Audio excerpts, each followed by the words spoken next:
ನೋಡಿ ಬಹಳಷ್ಟು ಕ್ಯೂರಿಯಾಸಿಟಿ ಇದೆ. ಆಮೇಲೆ ಇವತ್ತಿನ ಮ್ಯಾಚಿಗೆ ಸಂಬಂಧಪಟ್ಟಂತೆ ಇನ್ನು ಏಷ್ಯಾ ಕಪ್ನ ಇತಿಹಾಸ ಒಂದ್ಸಲ ನಾವು ನೋಡ್ತಾ ಹೋಗೋದಾದ್ರೆ 17 ಬಾರಿ ಟೂರ್ನಿ ನಡೆದಿದೆ. 8 ಬಾರಿ ಭಾರತ ಚಾಂಪಿಯನ್ ಪಟ್ಟವನ್ನ ಗಿಟ್ಟಿಸಿಕೊಂಡಿದೆ.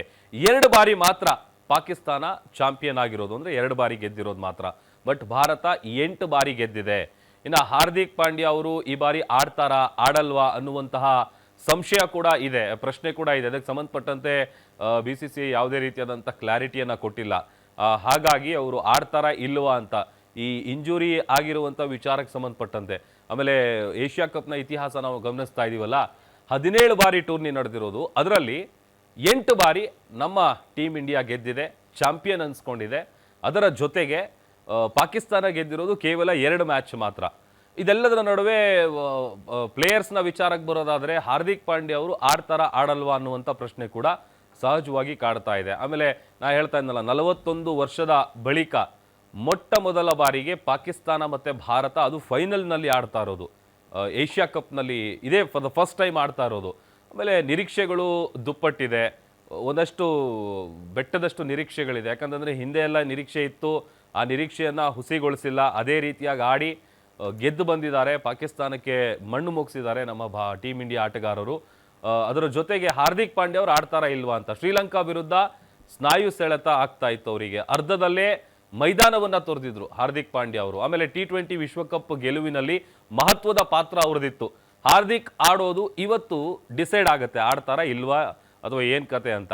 ಇನ್ನು ಆಲ್ರೌಂಡರ್ ಹಾರ್ದಿಕ್ ಬದಲಿಗೆ ಯಾರನ್ನ ಅಲ್ಲಿಗೆ ರಿಪ್ಲೇಸ್ ಮಾಡ್ತಾರೆ, ಅದಕ್ಕೆ ಪರ್ಯಾಯ ಆಟಗಾರರು ಯಾರನ್ನ ಚೂಸ್ ಮಾಡ್ತಾರೆ, ಹಾರ್ದಿಕ್ ಬದಲಿಗೆ ಶಿವಮ್ ದುಬೆ ಅವರನ್ನ ಕಣಕ್ಕಿಳಿಸ್ತಾರಾ ಅನ್ನುವಂಥ ಪ್ರಶ್ನೆ ಕೂಡ ಇದೆ. ಅದಕ್ಕೆ ಸಂಬಂಧಪಟ್ಟಂತ ನಿರ್ಧಾರ ಬಹುಶಃ ಆನಂತರದಲ್ಲಿ ಗೊತ್ತಾಗುತ್ತೆ. ಇನ್ನು ಅಭಿಷೇಕ್ ಶರ್ಮಾಗೂ ಕೂಡ ಇಂಜುರಿ ಆಗಿದೆ. ಅಭಿಷೇಕ್ ಶರ್ಮಾಗೂ ಕೂಡ ಅವ್ರಿಗೂ ಸ್ನಾಯು ಸೆಳೆತಾ ಇದೆ. ಸದ್ಯಕ್ಕೆ ನಾನು ಚೆನ್ನಾಗಿದ್ದೀನಿ ಅನ್ನುವಂಥ ಮಾಹಿತಿ ಸಿಕ್ಕಿದೆ, ಅಂದರೆ BCCI ಕಡೆಯಿಂದ ಬಂದಿರುವಂಥ ಮಾಹಿತಿ. ಅವರು ಫಿಟ್ ಆ್ಯಂಡ್ ಫೈನ್ ಆಗಿದ್ದಾರೆ, ಈಗೇನು ಆ ಥರದ ತೊಂದರೆ ಇಲ್ಲ ಅಂತೇಳಿ, ಬಹುಶಃ ಅವ್ರದ್ದೇನು ತೊಂದರೆ ಇಲ್ಲ ಅಂತ ಕಾಣುತ್ತೆ. ಹಾಗಾಗಿ ಅವರು ಫೈನಲ್ ಮ್ಯಾಚಲ್ಲಿ ಆಡೋದು ಖಚಿತ ಆಗಿದೆ, ಕನ್ಫರ್ಮ್ ಆಗಿದೆ. ಇನ್ನು ಅಭಿಷೇಕ್ ಶರ್ಮಾ ಟ್ರಂಪ್ ಕಾರ್ಡ್ ಆ ವಿಚಾರ ನೋಡೋದಾದ್ರೆ 6 ಪಂದ್ಯಗಳಿಂದ ಸುಮಾರು 309 ರನ್ ಅನ್ನು ಗಳಿಸಿದ್ದಾರೆ ಅಭಿಷೇಕ್ ಅವರು. 204 ಸ್ಟ್ರೈಕ್ ರೇಟ್ ಇದೆ, 51ರ ಸರಾಸರಿಯಲ್ಲಿ ಅವರು ರನ್ ಅನ್ನು ಗಳಿಸಿದ್ದಾರೆ. 6 ಪಂದ್ಯದಲ್ಲಿ, ಅಂದರೆ 6 ಮ್ಯಾಚ್ಗಳಲ್ಲಿ 3 ಹಾಫ್ ಸೆಂಚುರಿಯನ್ನ ದಾಖಲು ಮಾಡಿದ್ದಾರೆ. ಅಭಿಷೇಕ್ ಶರ್ಮಾ ಬಿಟ್ರೆ ಇನ್ನು ಬೇರೆ ಯಾರು ಕೂಡ ಅಷ್ಟು ಸ್ಕೋರ್ ಮಾಡಿಲ್ಲ, ಅಂದರೆ ಬಹಳ ಕಡಿಮೆ. ಹ್ಯಾಟ್ರಿಕ್, ಅರ್ಧ ಶತಕ ದಾಖಲಿಸಿರುವಂತಹ ಆಟಗಾರರ ಪೈಕಿ ಇವರು ಮುಂಚೂಣಿಯಲ್ಲಿದ್ದಾರೆ. ಏಷ್ಯಾ ಕಪ್ ಟೂರ್ನಿಯಲ್ಲಿ ಅತಿ ಹೆಚ್ಚು ರನ್ ಅನ್ನ ಗಳಿಸಿರೋದು ಸನತ್ ಸೂರ್ಯ ಕೂಡ ಮೆಚ್ಕೊಂಡಂತಹ ಆಟಗಾರ ಇವರು.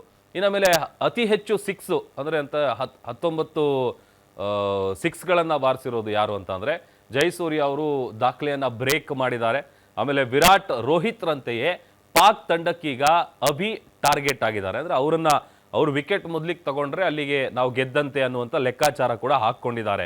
ಅಭಿಷೇಕ್ ಶರ್ಮಾ ವಿಕೆಟ್ ಪಡೆದ್ರೆ ಅರ್ಧ ಮ್ಯಾಚ್ ನಾವು ಗೆದ್ದಂಗೆ, ಆ ಥರದ್ದು ಒಂದು ಫೀಲ್ ಬರುತ್ತೆ. ಸೊ ಹಾಗಾಗಿ ಅದರ ಲೆಕ್ಕಾಚಾರ ಕೂಡ ಇದೆ.